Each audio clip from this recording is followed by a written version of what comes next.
Assalamualaikum warahmatullahi wabarakatuh. Kami dari kelompok 6 ingin menjelaskan tentang buku besar.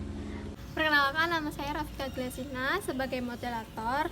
Langsung saja, untuk materi yang pertama akan dijelaskan oleh Probo sama Arya. Pengertian buku besar.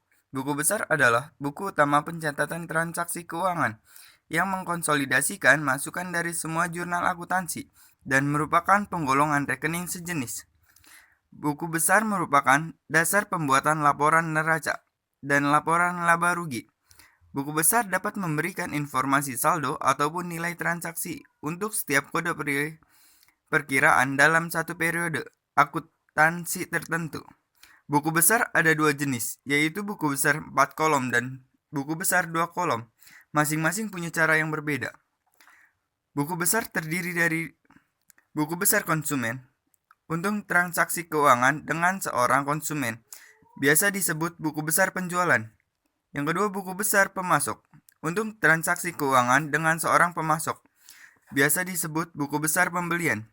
Yang ketiga, buku besar umum atau nominal, menyajikan modal utang, pendapatan, dan pengeluaran. Baik, selanjutnya materi kedua akan dijelaskan oleh Iksan Gustiana. Oke, bismillahirrahmanirrahim. Assalamualaikum warahmatullahi wabarakatuh. Perkenalkan, nama saya Iksan Gustiana dari kelas 446. Saya ingin menjelaskan tentang fungsi buku besar. Dalam sebuah perusahaan harus memiliki buku besar karena fungsinya sangat penting. Buku besar berfungsi untuk meringkas semua data transaksi yang sudah tertulis di dalam jurnal umum. Nah, teman-teman, di sini sudah tertera sangat jelas ya. Buku besar ini sangat penting bagi perusahaan. Karena apa? Buku besar berfungsi untuk meringkas semua data transaksi yang sudah tertulis di dalam jurnal umum.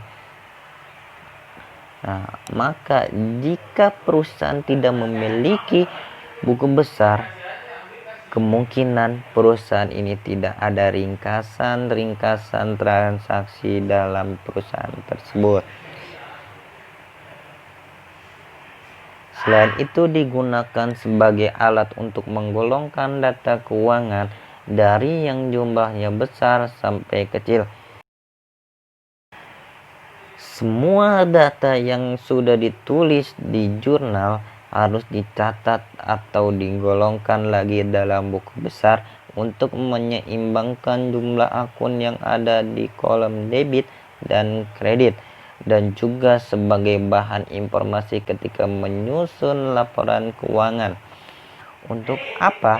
Untuk menyeimbangkan jumlah akun yang ada di kolom debit dan kredit. Bisa dikatakan buku besar memiliki fungsi yang sangat krusial dalam penyusunan laporan keuangan perusahaan. Nah, ketika sudah semua ditulis dalam buku besar, maka buku besar ini bisa menjadi bahan informasi ketika menyusun laporan keuangan. Buku besar ini juga bisa menjadi patokan kembali kita untuk menyusun laporan keuangan untuk kedepannya. Oke, sebelum lanjut ke materi selanjutnya, aku punya pertanyaan nih buat kalian. Nah, pertanyaan ada di bawah ini. Jawaban akan ditaruh di akhir video, jadi tonton sampai habis ya. Oke, selanjutnya materi yang ketiga akan dijelaskan oleh Etsia Zulpradana. Selanjutnya yaitu bentuk buku besar akuntansi. Buku besar akuntansi memiliki berbagai macam bentuk, tetapi memiliki arti atau tujuan yang sama. Adapun bentuk-bentuknya yaitu yang pertama, bentuk T. Bentuk T adalah buku besar yang paling sederhana dan hanya berbentuk seperti huruf T kapital. Di sebelah kiri akan menunjukkan sisi debit dan sebelah kanan menunjukkan sisi kredit. Nama akun diletakkan di tengah atas, serta kode akun diletakkan di kanan atas, seperti terlihat pada gambar. Yang kedua yaitu bentuk skontro.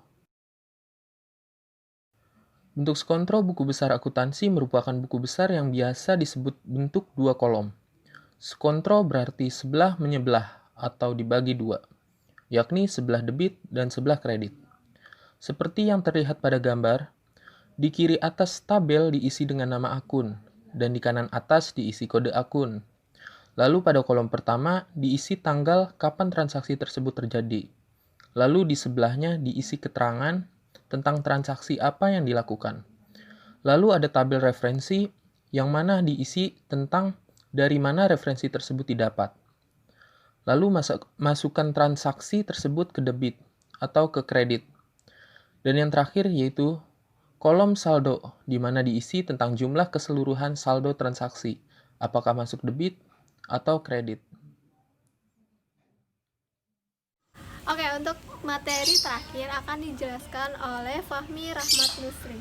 Nah, di sini saya akan menjelaskan bentuk stafel berkolom saldo tunggal. Apa sih bentuk stafel berkolom saldo tunggal? Bentuk stafel berkolom saldo tunggal itu dalam buku besar akuntansi adalah bentuk buku yang digunakan jika diperlukan penjelasan dari transaksi yang relatif banyak.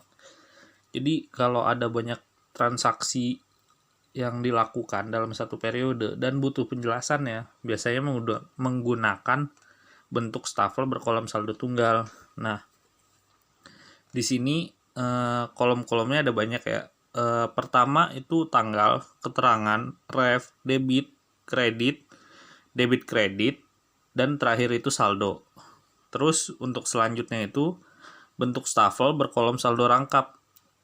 Bentuk stafel berkolom saldo rangkap ini dia hampir mirip dengan bentuk stafel berkolom saldo tunggal, hanya saja ada perbedaannya. Dalam buku ini kolom saldo dibagi dua kolom, yakni kolom debit dan kolom kredit. Ini ada contohnya, dia tuh ada kolom pertama itu tanggal, keterangan, ref, debit. Nah, dari sini balik lagi ke kolom tanggal, keterangan, ref, kredit. Jadi kolom debit dan kredit itu dipisah.